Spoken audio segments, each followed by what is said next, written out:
شروع کرتا ہوں اللہ کے نام سے جو بڑا مہربان نہایت رحم کرنے والا ہے۔ عربی میں ریت کے اونچے اور لمبے ٹیلوں کو حقف کہا جاتا ہے اور حقف کی جمع احقاف ہے۔ مطلب یہ ہے کہ ریت کے اونچے اور لمبے ٹیلوں کی سرزمین۔ یہ علاقہ یمن اور عمان کے درمیان پھیلا ہوا تھا اور قوم عاد اسی سرزمین یعنی احقاف میں رہتے تھے۔ قوم عاد میں ایک بادشاہ گزرا ہے جس کا نام شداد تھا۔ جی ہاں دوستو، آج کی ویڈیو میں آپ کو شداد اور اس کی بنائی ہوئی جنت کے بارے میں بتائیں گے۔ اور اب تو شداد کی جنت کو ناسا والے ڈھونڈ بھی چکے ہیں۔ کیا آپ جانتے ہیں کہ شداد کی جنت اس وقت کہاں ہے؟ شداد کی جنت کا نام کیا تھا؟ تو آج ہم آپ کو شداد کی جنت کے بارے میں دلچسپ و عجیب باتیں بتاتے ہیں۔ قوم عاد کی طرف حضرت ہود علیہ السلام مبعوث کیے گئے تھے، لیکن قوم عاد کی بدعملیوں کے سبب جب انہیں تباہ کر دیا گیا تو حضرت ہود علیہ السلام حضر موت کی طرف ہجرت کر گئے۔ ان کی رہائش احقاف کے علاقے میں تھی۔ حضرت ہود علیہ السلام کی وفات بھی یہیں ہوئی۔ احقاف میں بسنے والی اس قوم نے بہت ترقی کی۔ اللہ تعالیٰ نے اس قوم کو غیر معمولی قد و قامت اور قوت عطا فرمائی تھی۔ ان میں ہر شخص کا قد کم از کم 12 گز کا ہوتا تھا۔ طاقت کا یہ حال تھا کہ ایک ہاتھ سے درخت کو اکھاڑ لیتے تھے اور بڑے پتھر کو بآسانی سے اٹھا لیتے تھے۔ طاقت میں ان کا کوئی ثانی نہ تھا، اس لیے یہ پورے یمن پر قابض ہو گئے۔ شداد اس قوم عاد کا بادشاہ تھا۔ شدید اور شداد دو بھائی تھے۔ شدید کی وفات کے بعد شداد بادشاہ بن گیا۔ شداد جب بادشاہ بنا تو اس کی سلطنت یمن سے عراق اور بعض روایات کے مطابق ایران تک پھیل گئی۔ بے حد مال و دولت اکٹھا ہو گیا۔ سلطنت کا ایسا عروج ملا کہ اس وقت دنیا میں اس کا مقابلہ کرنے والا کوئی نہ تھا۔ بہت سے بادشاہ اور ملک شداد کے اشاروں پر چلتے تھے۔ اسی تسلط اور غلبے کی وجہ سے شداد غرور بڑھ چکا تھا۔ وہ ایسا ظالم متکبر ہو گیا تھا کہ ایک دن خدائی کا دعویٰ بھی کر بیٹھا۔ حضرت ہود علیہ السلام نے اسے بھی سمجھانے کی کوشش کی، لیکن اس کا دل و دماغ غرور سے بھر چکا تھا۔ پھر شداد اور حضرت ہود علیہ السلام کے درمیان مکالمہ ہوا۔ شداد نے حضرت ہود علیہ السلام سے پوچھا، میں اگر ایمان لے آؤں تو مجھے کیا فائدہ ہوگا؟ حضرت ہود علیہ السلام نے فرمایا، تم پر جنت حلال ہو جائے گی۔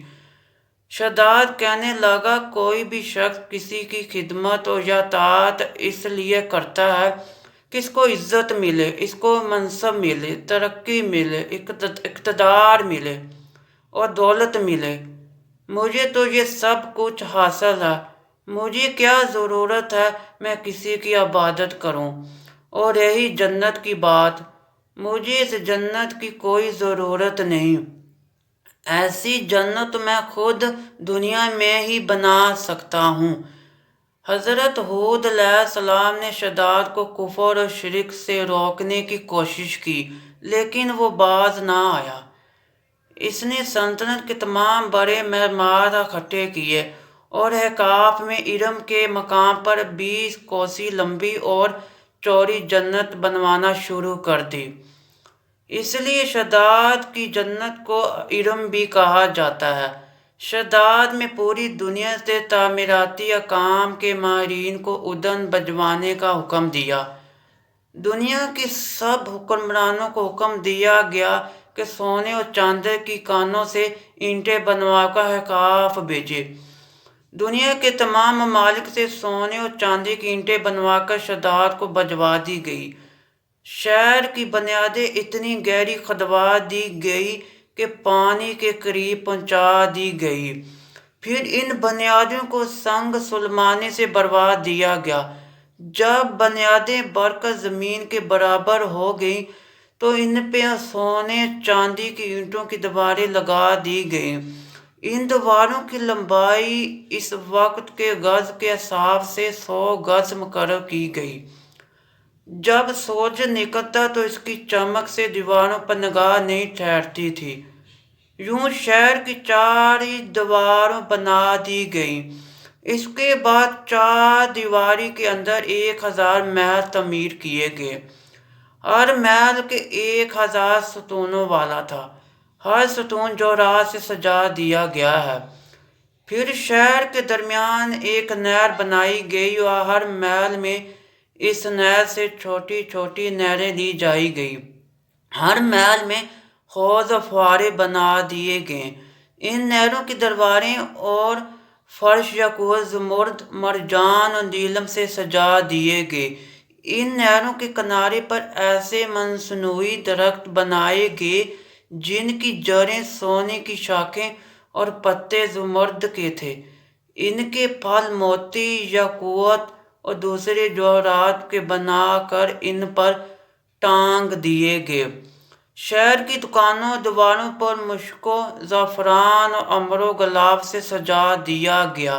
یاقوت اور جواہرات کے خوبصورت پرندے چاندی کی اینٹوں پر بنوا دیے گئے جن پر پہرے دار اپنی اپنی باری پر آ کر پہرے کے لیے میٹھے بیٹھتے تھے۔ جب تعمیر مکمل ہوگی تو حکم دیا گیا کہ سارے شہر ریشم اور زردوانی کے قالین بچھا دیے جائیں۔ پھر نہروں میں سے کسی کے اندر میٹھا پانی، کسی میں شراب، کسی میں دودھ، کسی میں شربت، کسی میں شہد۔ بازاروں، دکانوں کو کم خواب اور ظریفیت کے پردوں سے آراستہ کر دیا گیا۔ ہر پیشے کے لوگوں کو وہاں کام پر لگا دیا گیا۔ دنیا بھر کے بادشاہوں کو شداد نے پیغام بھجوایا کہ ہر ملک اپنے انوکھے اور خاص پھل میری جنت یعنی ارم میں بھجوا دیں۔ 12 سال میں یہ جنت مکمل ہوئی۔ تمام امراء اور خلفاء کو منتقل کر دیا گیا۔ سارے انتظامات مکمل ہونے کے بعد شداد کو پیغام بھجوایا گیا، آپ کی ارم یعنی جنت آپ کے لیے استقبال کے لیے تیار ہے۔ شداد نے اپنے علماء کو ساتھ لیا اور پورا قافلہ بنا کر جنت کی طرف نکل پڑا۔ راستے بھر میں وہ حضرت ہود علیہ السلام اور ان کو ماننے والوں کا مذاق اڑاتا رہا کہ دیکھو اس جنت کے لیے یہ لوگ مجھے اللہ کی عبادت کرنے کا کہتے تھے۔ جنت کے دروازے پر پہنچ کر بولا، یہ دیکھو میری قدرت، میری دولت اور میری جنت۔ اس میں صرف مجھے ماننے والے ہی زندگی کا مزہ لوٹ سکیں گے۔ ارم میں رہنے والے سب لوگ شداد کے استقبال کے لیے شہر کے دروازے کے باہر آ گئے اور اس پر جوہر نچھاور کرنے لگے۔ اسی ناز و ادا سے چلتے ہوئے جب شہر کے دروازے پر پہنچا تو روایات ہے کہ ابھی اس نے گھوڑے کی رکاب سے پاؤں نکال کر دروازے کی چوکھٹ پر رکھا ہی تھا کہ اس نے پہلے سے وہاں ایک اجنبی شخص کو کھڑے ہوئے دیکھا۔ اس نے پوچھا، تو کون ہے؟ اس نے کہا، میں ملک الموت ہوں۔ شداد نے پوچھا، کیوں آئے ہو؟ اس نے کہا، تیری جان لینے آیا ہوں۔ شداد نے کہا، مجھ کو اتنی مہلت دے دے کہ میں اپنی بنائی ہوئی جنت کو دیکھ لوں۔ جواب ملا، مجھے حکم نہیں۔ کہا، چلو اس قدر ہی فرصت دے دو کہ گھوڑے پر سے ہی اتر آؤں۔ جواب ملا، اس کی بھی اجازت نہیں۔ چنانچہ ابھی شداد کا ایک پاؤں رکاب میں اور دوسرا چوکھٹ پر ہی تھا کہ ملک الموت نے اس کی روح قبض کر لی۔ پھر حضرت جبرائیل علیہ السلام نے بڑے زور سے ایک ہولناک چینک ماری کہ اس وقت تمام شہر اپنی عالی شان سجاوٹوں کے ساتھ ایسا زمین میں سمایا کہ اس کے بعد اس کا نام و نشان تک باقی نہ رہا۔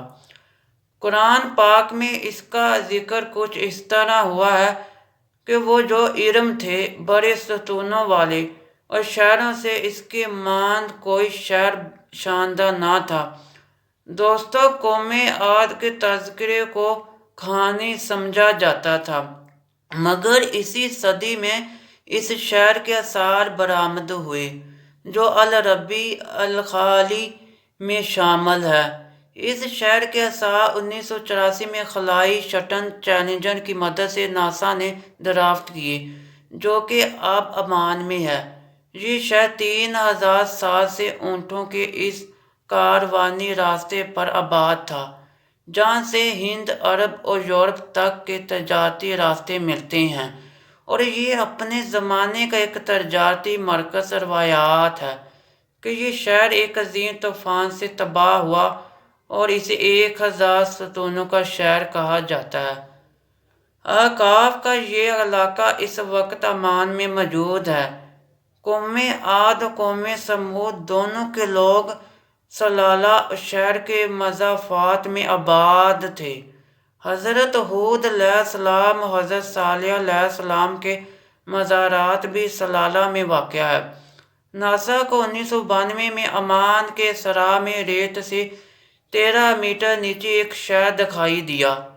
یہ ایک حیران کن دریافت تھی۔ اس پر کام شروع ہوا اور شہر کا سرا مل گیا، لیکن شہر کھودا نہ جا سکا۔ وجہ گندگنگ تھی۔ وہ شہر پوری کا پورا گندگنگ کے جوہر میں غرق تھا۔ دیکھا دوستو، کیسی کیسی سزائیں اور کیسے کیسے عذاب دیے گئے اللہ کے منکروں کو۔ اللہ پاک ہمیں اپنے حبیب صلی اللہ علیہ وآلہ وسلم کے صدقے اپنے عذاب غضب سے محفوظ رکھے اور بروز قیامت ہمارا حساب نرمی سے فرمائے۔ کمنٹ سیکشن میں آمین، آئیے آمین ضرور لکھیے گا۔ امید کرتا ہوں کہ آپ کو ویڈیو پسند آئی ہوگی۔ اگر ویڈیو پسند آئی ہے تو ویڈیو کو لائک کیجیے، شیئر کیجیے اور چینل کو لازمی سبسکرائب کیجیے۔ ملتے ہیں اگلی ویڈیو میں، تب تک کے لیے اللہ حافظ۔